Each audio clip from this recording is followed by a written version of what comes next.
जय हिंद मेरे प्यारे सभी साथियों, कैसे हैं आप सब। उम्मीद करते हैं आप सभी लोग स्वस्थ होंगे, मस्त होंगे, शानदार जबरदस्त होंगे। आपके अपने इस प्रतिष्ठित YouTube परिवार रोजगार का प्लेटफॉर्म में मैं राहुल सर आप सभी लोगों का स्वागताभिनंदन करता हूं। बताते हुए चलूं कि आज मैं जो क्लास शुरू करने वाला हूं वो संख्या पद्धति यानी नंबर सिस्टम का चैप्टर मैं लेकर के आपके बीच में आया हूं। ये एक ऐसा चैप्टर है जो पूरे अर्थमेटिक की जान है। यदि आप नंबर सिस्टम के हर एक प्रश्नों को, हर एक चीज़ों को बारीकी से समझ लिए तो आप समझ लीजिए कि पूरे अंक गणित की रीढ़ की हड्डी को आपने जान लिया। और जो ये चैनल बना है, इस चैनल का एकमात्र उद्देश्य प्यारे बच्चों यही है कि आपको हर हाल में एन केन प्रकारेण मैथ सिखाना है। और मैं आपको विश्वास दिलाता हूं कि यदि आप इस चैनल पर आए हैं तो गारंटेड आपके मैथ का ये जो बीमारी है, ये जो डर है, मैं खत्म करने वाला हूं। और मैं इसकी 100% गारंटी लेता हूं कि आपको कुछ भी नहीं आता है फिर भी मैं आपको मैथ सिखा के रहूंगा। बहुत ही जबरदस्त, शानदार और बेहतरीन तरीके से हर एक तरीका, जहां पर एक्स मान सकते हैं, जहां पर ट्रिक लग सकते हैं, जहां पे कॉन्सेप्ट लग सकते हैं, जहां पे वैकल्पिक विकल्पों को देख करके प्रश्नों को किया जा सकता है, हर एक एक तरीका की बारीकी को मैं आपको सिखाऊंगा। तो उम्मीद करते हैं आप शुरू से अंत तक चैनल पर बने रहेंगे, बहुत ही मजा आएगा।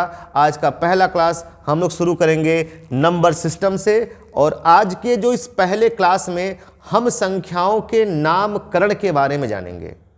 हम संख्याओं के नामकरण के बारे में जानेंगे। आप ये मत सोचिए कि मैं केवल एसएससी की तैयारी कर रहा, आप ग्रुप डी की तैयारी कर रहे हो, एनटीपीसी की तैयारी कर रहे हो, आर्मी की, पुलिस, दरोगा, जिन भी प्रतियोगी परीक्षा की तैयारी कर रहे हो, नंबर सिस्टम से सवाल न आए ऐसा हो ही नहीं सकता। जीरो लेवल से लेके मॉडरेट लेवल तक सिखाने वाला हूं और आज की क्लास को अब शुरू भी करने वाला हूं। चलिए फटाफट, यदि आप हमारे चैनल पर नए हैं तो चैनल को कृपा करके सब्सक्राइब कर दें, क्योंकि क्लास में आगे आपको बहुत ही मजा आने वाला है। ठीक है, चलिए आपने हमारा थंबनेल देखा होगा और थंबनेल पर जैसा आपको दिखाई दे रहा है वैसा ही यहां पर काम होगा। अध्याय 1 आप जो मैं पढ़ाऊं उसका आप लोग नोट्स बनाते हुए चलिएगा। हम लोग पढ़ेंगे संख्या पद्धति। तो संख्या पद्धति पढ़ने से पहले हमारा यह अधिकार है कि पहले हम उस चीज को जान लें कि संख्या पद्धति कहते किसको हैं। संख्या पद्धति या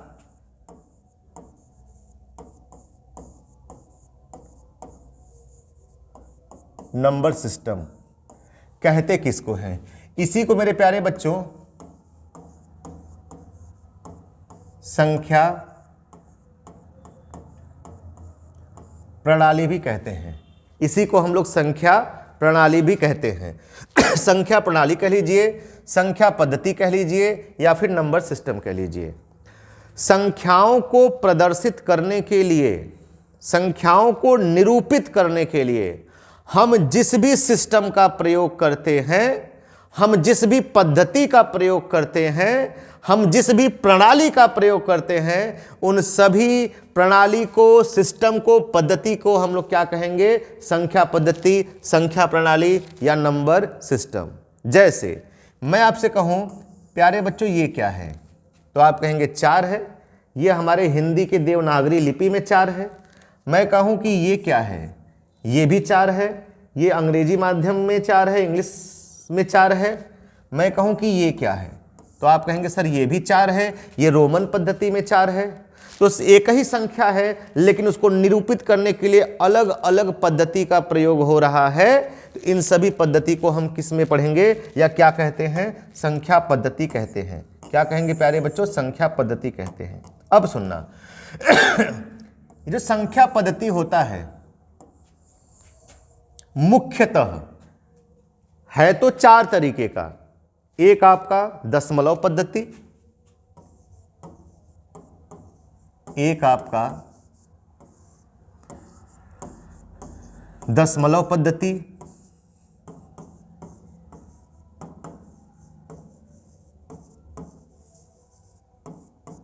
जिसको हम लोग डेसिमल सिस्टम कहते हैं, और एक है आपका द्विआधारी पद्धति, द्विआधारी पद्धति, जिसको बाइनरी सिस्टम कहा जाता है। संख्या प्रणाली मुख्यतः दो प्रकार के हैं, या इनको दो प्रकार में बांटा जा सकता है। वैसे तो संख्या पद्धति, दशमलव पद्धति, बाइनरी सिस्टम यानी द्विआधारी पद्धति, ऑक्टाडेसिमल सिस्टम, हेक्साडेसिमल सिस्टम, ये भी संख्या पद्धति के ही प्रारूप हैं, स्वरूप हैं। लेकिन हम लोगों के पेपर में या हम लोगों के एग्जाम में केवल इन दो पद्धतियों से सवाल बनता है, एक आपका दशमलव पद्धति और एक है आपका द्विआधारी पद्धति। दशमलव पद्धति क्या है? नाम से स्पष्ट है प्यारे बच्चों, दशम। दशम का मतलब होता है 10। ऐसी कल्चर, ऐसी पद्धति, ऐसा सिस्टम जिसमें 10 अंकों का प्रयोग होता हो। और वो 10 अंक कौन कौन से हैं?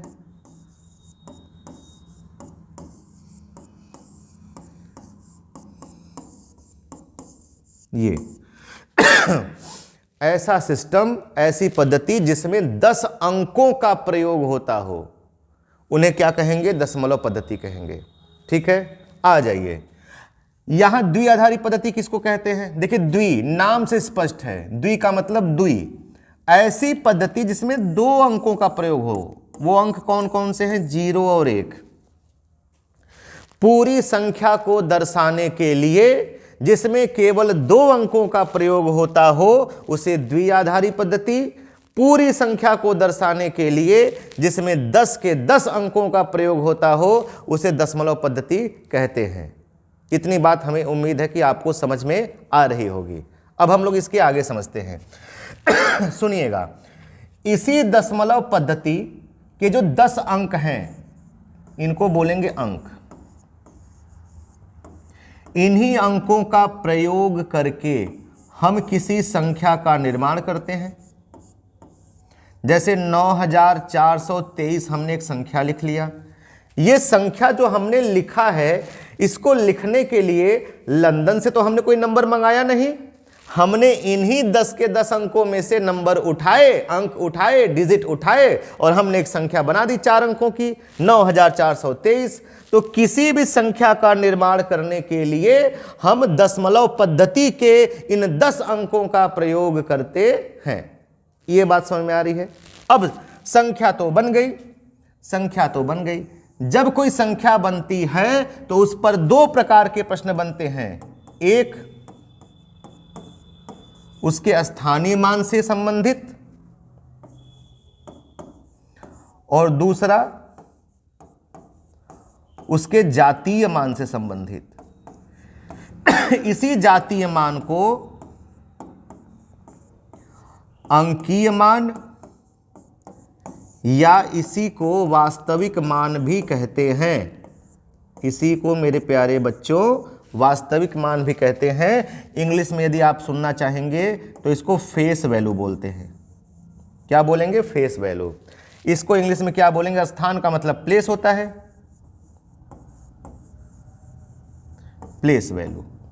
तो किसी भी अंक को उठा करके संख्या बनाया जाता है, और कोई भी संख्या पर 2 प्रकार के प्रश्न बन सकते हैं। एक उसके स्थान को लेकर के और एक उसके जाति को लेकर के 2 प्रकार के प्रश्न बन सकते हैं। अब मैं कहूं 9423 में इस 3 का जातीय मान क्या है? तो जातीय मान को बोलते हैं प्यारे बच्चों फेस वैल्यू। सामने से जो दिख रहा है वही अंदर से भी हो, जो बाहर से हो वही अंदर से भी हो, उसको कहते हैं जातीय मान। सामने से ये 3 है तो इसका जातीय मान 3 होगा। ये 2 है, जातीय मान 2। ये 4 है, जातीय मान 4। ये 9 है, इसका जातीय मान 9। अब आते हैं स्थानीय मान। स्थानीय मान में क्या होता है? ये किस स्थान पर बैठे हैं। जैसे मैं आपसे कहूं ये 3 जो है किस स्थान पर बैठा है, तो आप कहेंगे सर ये तो इकाई के स्थान पर बैठा है, तो 1 का गुणा कर लीजिएगा, 3 इकाइयाँ 3। मैं कहूं कि 2 का स्थानीय मान बताइए, तो आप कहेंगे सर ये 2 तो दहाई के स्थान पर बैठा है, तो दहाई का मतलब 10 का गुणा कर लीजिएगा, 10 दूना 20। मैं कहूं इस 4 का स्थानीय मान बताइए, तो आप कहेंगे सर ये 4 तो सैकड़े के स्थान पर बैठा है, तो इसमें 100 का गुणा होगा, 100 में जब 4 का गुणा करेंगे तो 400। मैं कहूं इस 9 का स्थानीय मान बताइए, तो आप कहेंगे 9 ये तो सर हजारवें स्थान पर बैठा है, तो इसमें 1000 का गुणा करेंगे तो 9 का स्थानीय मान कितना हो जाएगा, 9000। जो जिस प्लेस पर बैठा है उस प्लेस वाले स्थान के महत्व से मल्टीप्लाई कर दीजिए, गुणा कर दीजिए, उसका स्थानीय मान निकल के आ जाएगा। जैसे ये 4 सैकड़े पर है, 100 का गुणा करो, 9000वें स्थान पर है, 1000 का गुणा करो, तो 9000, 400, 20 और 3, ये इन चारों के चारों अंकों के स्थानीय मान आपके वो पता चल गए। तो आपके ऐसे जो है पेपर में किस प्रकार के प्रश्न पूछे जाएंगे वो अभी आगे मैं आपको बताऊंगा। यहां पर अभी मैं आपको केवल ये बताने का प्रयास कर रहा हूं कि इसमें इनका कौन सा स्थानीय मान होगा और कौन सा इनका जातीय मान होगा। अब मैं पूछूं इसमें कौन सा ऐसा नंबर है जिसका स्थानीय मान और जातीय मान बराबर है, तो वो है 3। इस 3 का मेरे प्यारे बच्चों स्थानीय मान भी कितना है, 3 है, और इसका जातीय मान भी कितना है, 3 है। तो इकाई वाले नंबर का स्थानीय मान और जातीय मान दोनों आपस में बराबर होता है। यहां तक उम्मीद करते हैं आपको बात समझ में आ रही होगी। अभी दशमलव पद्धति में हम आगे बहुत सारी चीजों को पढ़ेंगे, लेकिन उसको पढ़ने से पहले एक छोटा सा टॉपिक है ये द्विआधारी पद्धति। इस द्विआधारी पद्धति को पहले हम लोग समझते हैं। ये छोटा सा टॉपिक है, इसको खत्म कर लेंगे, उसके बाद तब हम लोग आगे चल करके दशमलव पद्धति के गूढ़ रहस्य को समझते हैं। ठीक है, चलिए। द्विआधारी पद्धति,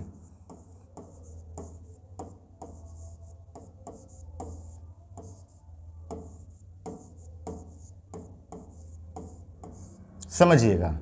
हमने बताया इसमें 2 अंकों का प्रयोग होता है, और वो 2 अंक कौन कौन से हैं, 0 है और 1 है। अब सुनना, एक प्यारा सा एक छोटा सा मैं आपसे सवाल कर लूं कि आप मुझे एक चीज बताइए, 20 को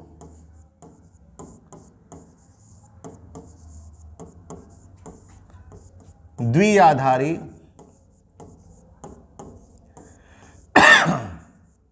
पद्धति में बदलिए। 20 को द्विआधारी पद्धति में बदलिए। ठीक है, तो हम आपको 2 तरीका बता रहे हैं। एक तो तरीका आप सुन लीजिएगा, इस 20 में द्विआधारी पद्धति में बदलना है तो आप इसमें 2 से भाग दे दीजिए। जब 2 से भाग देंगे तो कितनी बार में जाएगा, 10 बार में। 1 मिनट, जब आप इसमें 2 से भाग देंगे तो कितनी बार में जाएगा, 10 बार में। कितनी बार में जाएगा, 10 बार में। ठीक ना, 10 बार में जाएगा। 2 दहा में 20, 2 दहा में 20, 10 बार में गया। अब मैं कहूं कि 2 दहा में 20, इसमें से बचा कितना, तो आप कहेंगे कुछ नहीं बचा, 0 बचा। अब आगे इस 10 में फिर 2 का भाग देंगे तो 2 पंजे 10, 5 बार में पूरा पूरा चला जाएगा। मैं कहूं कितना बचा, तो आप कहेंगे 0 बचा। फिर 2 का भाग दीजिए, 2 दूना 4, 2 दूना 4, 2 बार में गया, 2 दूना 4, कितना बचा, 1 बचा। जो शेषफल है उसको यहां लिखेंगे, जितनी बार में जा रहा है उसको यहां लिखेंगे। फिर 2 का भाग दीजिएगा, 2 इकाइयां 2, 2 इकाइयां 2, 2 इकाइयां 2, कितना बचा, 0 बचा। क्या अब भाग जाएगा 1 में 2 का, अब भाग नहीं जाएगा। अब भाग नहीं जाएगा तो नीचे से ऊपर तक आप इनको लिख लीजिएगा। 1, नीचे से 1, फिर 0, फिर 1, फिर 0, फिर 0। मैं आपसे कहूं कि ये क्या है, और यहां पर ऐसे 2 लगा लीजिएगा। ऐसे 2 लगाने का मतलब हुआ, मैं आपसे कहूं कि ये किस पद्धति में बदल गया, तो आप कहेंगे सर ये तो द्विआधारी पद्धति में बदल गया। किस पद्धति में बदल गया, द्विआधारी पद्धति में बदल गया। ठीक ना। अब देखिए, यदि आप ऐसे नहीं करना चाहते हैं, यदि आप ऐसे नहीं करना चाहते हैं तो आप क्या करिएगा, एक से शुरू करिए। 1 दूना 2, 2 दूना 4, 4 दूना 8, 8 दूना 16, 16 दूना 32, 16 दूना 32 जैसे ही पढ़ेंगे तो ये 20 को क्रॉस कर जा रहा है। आपका जो टेबल होना चाहिए वो 20 से कम होना चाहिए, 20 को क्रॉस नहीं करना चाहिए, इसलिए हम लोग 16 पर जाकर के रुक जाएंगे। अब इसमें क्या करेंगे, ऐसे नंबरों को उठाइए जिनको जोड़ने पर 20 बन जाए। तो आप कहेंगे 16 और 4 20, 16 और 4 20। जिनको आपने लिया उनके आगे 1 लिखना है, जिनको आपने नहीं लिया उनके पास में 0 लिखना है। ये आपका बदल गया किस पद्धति में, द्विआधारी पद्धति में। यानी इस 20 को द्विआधारी पद्धति में लिखना होगा तो 1 0 1 0 0 लिखना होगा। और यदि मैं यहां पर ऐसे 2 लिख दूं तो ये किस पद्धति में होगा, द्विआधारी पद्धति में होगा। 101 मैं कहूं ये क्या है तो आप कहेंगे 101, लेकिन मैंने इसको ऐसे लिख दिया तो अब ये 101 नहीं है, ये 101 है। और ये जो नंबर है ये किस पद्धति को दर्शा रहा है, द्विआधारी पद्धति को दर्शा रहा है। बात समझ में आ रही है। अब आप मुझे एक चीज बताइए, मैं आपसे कहूं कि एक नंबर 38 है, इस 38 को द्विआधारी पद्धति में बदलिए तो आप क्या करेंगे, 1 दूना 2, 2 दूना 4, दुगुना करते जाना है, 4 दूना 8, 8 दूना 16, 16 दूना 32, 32 दूना 64 हो जाएगा। आपको 38 के आगे नहीं जाना है तो यहीं पे रुक जाइए। अब इनमें से ऐसे नंबरों को उठाइए जिनको जोड़ने पर हमको 38 प्राप्त हो जाए। तो आप देखिएगा 32 और 4 2 6, 32 4 36, 36 2 38। हमने 32 लिया, 32 4 36 लिया और 36 2 38 लिया। जिनको लिया उनके यहाँ 1 लिखना है, जिनको नहीं लिया उनके यहाँ 0 लिखना है। ये आपका किस में कन्वर्ट हो गया, द्विआधारी पद्धति में कन्वर्ट हो गया। 1 0 0 1 1 0। इसको आप 32 पढ़ सकते हैं, लेकिन ये किस पद्धति में है, द्विआधारी पद्धति में है। ये भी 32 है लेकिन ये द्विआधारी पद्धति में है, और ये 38 है लेकिन ये द्विआधारी पद्धति में है। और ये जो 38 है ये हमारा दशमलव पद्धति में है। उम्मीद करते हैं यहां तक आपको बात समझ में हमारी आ रही होगी।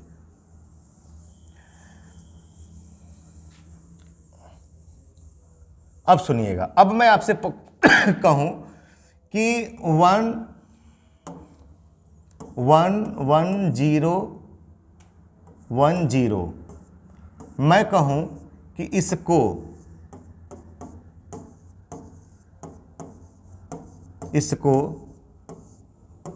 दशमलव पद्धति में बदलिए। इसको किस पद्धति में बदलिए, दशमलव पद्धति में बदलिए। तो आप क्या करेंगे बताइए, कुछ भी नहीं करना है, 1 2 3 आप इनको लिख लीजिए, 1 1 0 1 0, कुछ भी नहीं करना है, ऐसे लिख लेना है। दशमलव पद्धति में बदलना है तो यहां से आप शुरू करिएगा, 1 बढ़ते जाइए, दुगुना करते जाइए, 1 दूना 2, 2 दूना 4, 4 दूना 8, 8 दूना 16, ऐसे कर लेना है। 0 वाले को आपको नहीं लेना है, बाकी जो नंबर बच रहा है उनको जोड़ दो। 16 और 8 24, 24 और 2 कितना होता है, 26। मतलब 1 1 0 1 0 को यदि मैं दशमलव पद्धति में लिखना चाहूं तो कितना लिखूंगा, 26 लिखूंगा। बात समझ में आ रही है। एक उदाहरण से मैं आपको और समझाता हूं, एक उदाहरण से मैं आपको और समझाता हूं। देखिए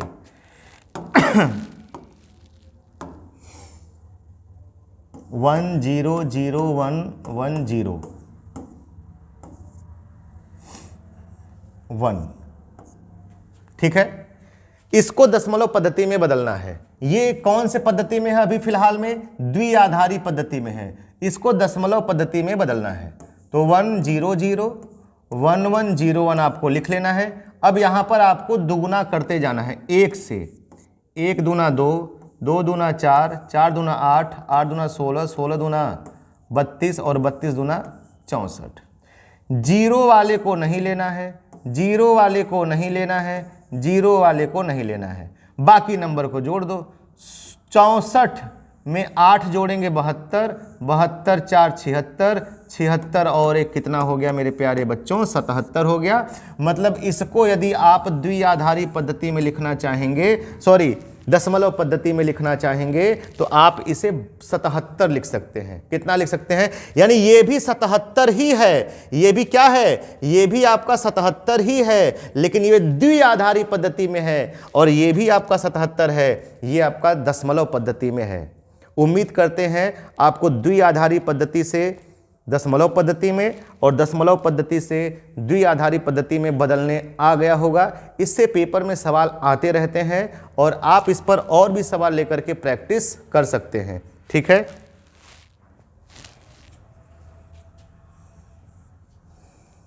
तो ये हो गया हमारा द्विआधारी पद्धति। अब हम लोगों का जो सबसे बड़ा टॉपिक है वो है दशमलव पद्धति।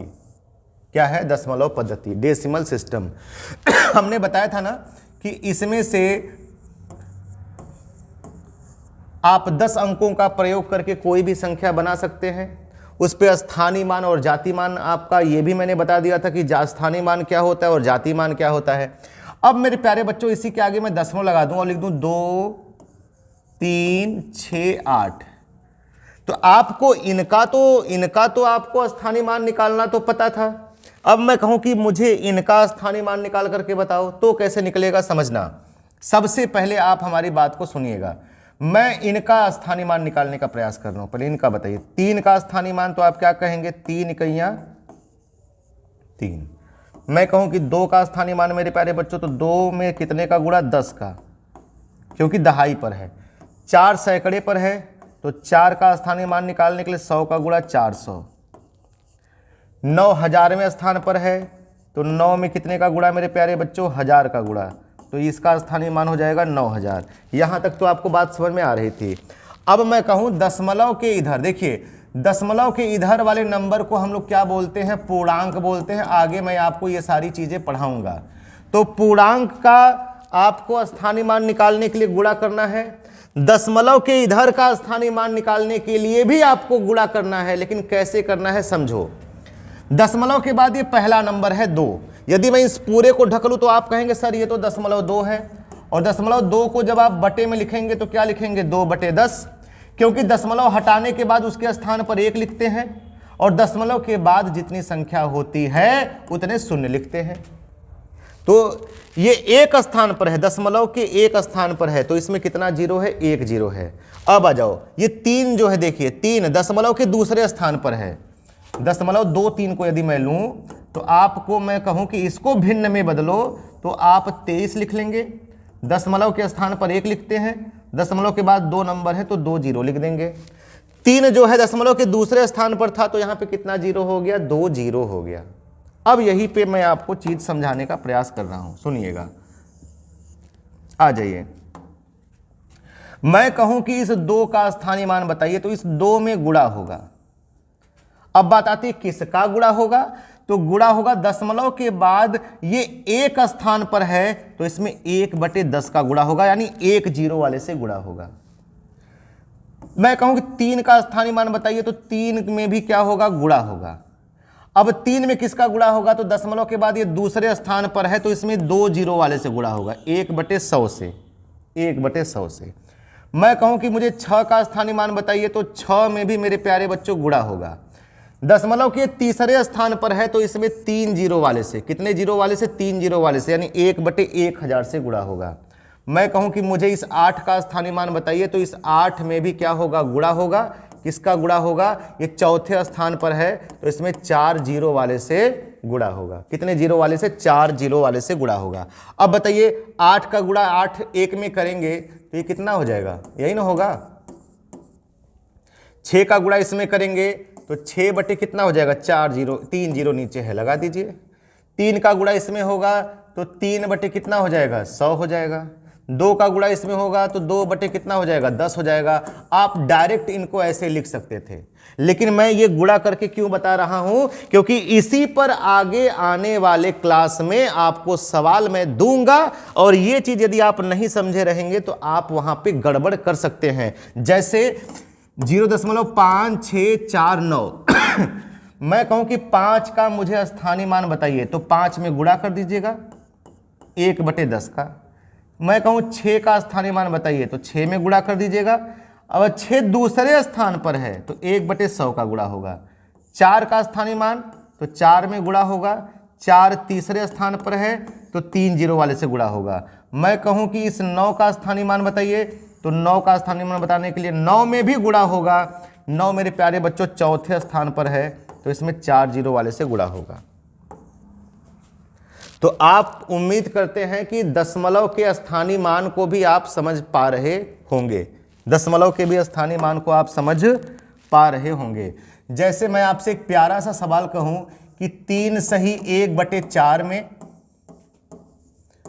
3 सही 1/4 में 5 का स्थानीय मान क्या होगा, 5 का स्थानीय मान क्या होगा। तो इसमें 5 का स्थानीय मान बताना है, लेकिन 5 तो कहीं आपको दिख ही नहीं रहा, तो 5 को दिखाना पड़ेगा। कैसे दिखाएंगे, 3 ऐसे ही रहने दीजिए। अब 4 का भाग 1 में देंगे, नहीं जाएगा तो दशमलव लगेगा, फिर यहां 0 हो जाएगा, फिर 4 दूना 8, 2 बचा, 0 लगाएंगे, 4 पंचे 20। 3 सही 1/4 को आप 3.25 भी लिख सकते थे। अब आपको 5 आपके आंख के सामने आ गया। इसी 5 का मुझे स्थानीय मान बताना है, तो 5 में गुणा होगा। कितने का गुणा होगा मेरे प्यारे बच्चों, दशमलव के बाद ये दूसरे स्थान पर है तो 2 जीरो वाले से गुणा कर दीजिएगा, यानी 5 बटे कितना हो जाएगा बताइए, 100 हो जाएगा। ये आपके 5 का स्थानीय मान हो गया, ये आपके 5 का क्या हो गया, स्थानीय मान हो गया। उम्मीद करता हूं आप सभी प्यारे बच्चों को आज की क्लास समझ में आ रही होगी। हम लोग कल अगली क्लास में ये सीखेंगे दशमलव संख्या के आगे का प्रोसेस, आगे की कहानी। पूरी की पूरी संख्याओं को, जितनी भी संख्याएं हम देख सकते हैं, सुन सकते हैं, समझ सकते हैं, उन सभी संख्याओं को कुल कितने कितने भागों में, कितने कितने डिपार्टमेंट में बांटा गया, उनका नामकरण कैसे हुआ है। तो अगली वीडियो मिस मत करिएगा, चैनल पर बने रहिएगा। आज के लिए मेरे प्यारे बच्चों बस इतना ही। जय हिंद, जय भारत।